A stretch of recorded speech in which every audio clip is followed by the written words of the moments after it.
जय श्री कृष्णा। राधे राधे। वैशाख मास की दूसरी कथा। पुराने ज़माने में रतिदेव नामक एक राजा था।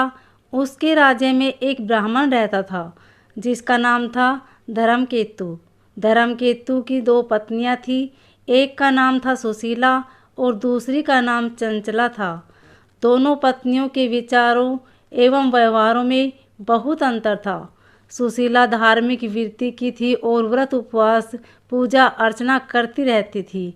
इसके विपरीत चंचलता भोग विलास में मस्त रहती थी। वह शरीर के श्रृंगार पर ही अधिक ध्यान देती रहती थी।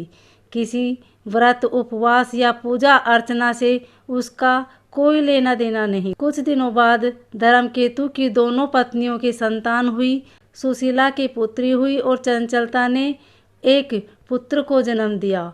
चंचलता सुशीला से कहती रहती थी, सुशीला, तूने इतने व्रत उपवास करके अपने शरीर को सुखा लिया, फिर भी तेरे लड़की हुई। मैंने कोई व्रत उपवास या पूजा अर्चना नहीं की, फिर भी पुत्र को जन्म दिया। कुछ दिन तक तो सुशीला सुनती रही, पर जब अति हो गई तो उसे बड़ा दुख हुआ। उसने गणेश जी की आराधना की।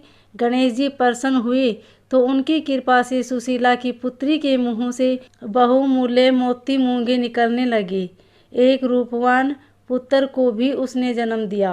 सुशीला का ऐसा सौभाग्य जगा तो चंचलता के मन में जलन होने लगी। उसने सुशीला की बेटी को कुएं में गिरा दिया, पर सुशीला पर तो गणेश जी की कृपा थी। उसकी बेटी का बाल भी बांका न हुआ और वह सकुशल कुएं से निकाल ली गई। ओम नमो भगवते वासुदेवाय।